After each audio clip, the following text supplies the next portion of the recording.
नमस्कार। यह कहानी वैज्ञानिक तथ्यों और ईश्वरीय प्रेरणा पर आधारित है।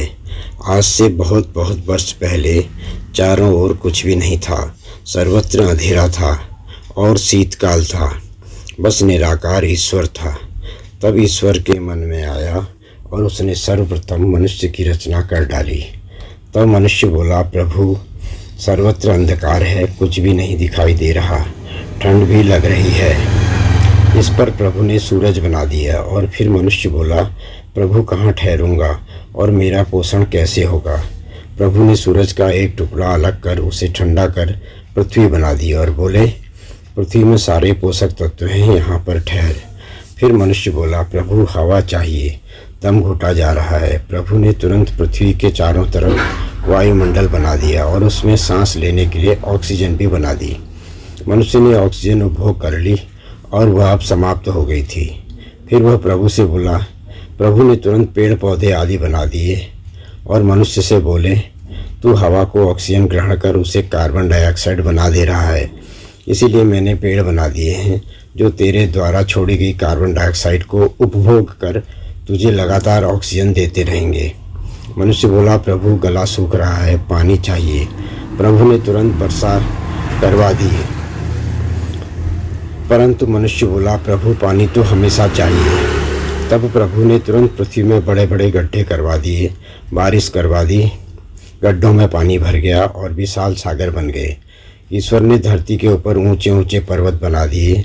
सूरज की गर्मी से समुद्र का पानी भाप में परिवर्तित होकर बादल बनता, समुद्र से ऊपर उठकर और पहाड़ों से टकराकर वर्षा और बर्फ बनकर नदियों में बदलकर पुनः समुद्र में समाता था। इस प्रकार से जल चक्र बना दिया। मनुष्य बोला, भूख लगी है। ईश्वर ने गाय भैंस बकरी आदि की रचना कर दी। मनुष्य को दूध आदि से तृप्ति मिली। इस प्रकार भोजन चक्र बन गया। मनुष्य बोला, प्रभु अकेले कैसे रहूँगा, साथ चाहिए।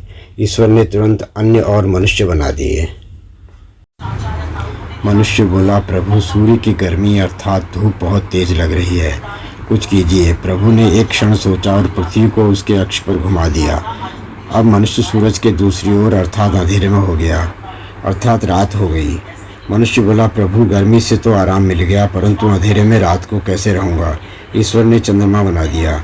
मनुष्य बोला, प्रभु चंद्रमा की रोशनी में वह बात नहीं और फिर ठंड हो गई है।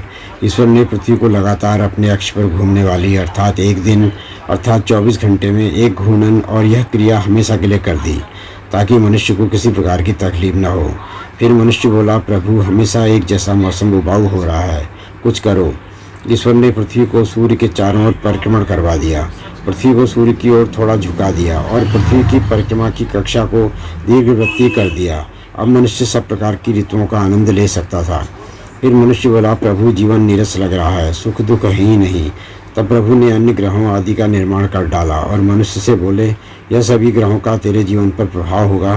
भले बुरे ग्रह तेरे जीवन में क्रमशः सुख और दुख प्रदान करेंगे।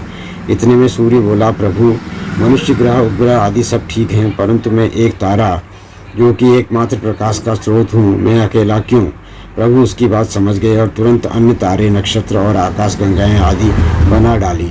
सूरज बोला, प्रभु मैं भी पृथ्वी आदि ग्रहों की तरह अपने अक्ष पर घूर्णन और आकाश गंगाओं का परिक्रमण करना चाहता हूँ। प्रभु ने वैसा ही कर दिया। अंत में संपूर्ण सृष्टि ईश्वर से बोली, प्रभु घूर्णन परिक्रमण एक ही स्थान पर बार बार होने से हम सब ऊब जाएंगे, हमें विकास भी चाहिए। तब प्रभु ने समस्त ब्रह्मांड को गुब्बारे की तरह समस्त दिशाओं में फैलने वाला बना दिया। इस प्रकार ईश्वर ने समस्त सृष्टि का सृजन कर दिया। सृजन का सिद्धांत विज्ञान द्वारा भी परिकलित है। धन्यवाद।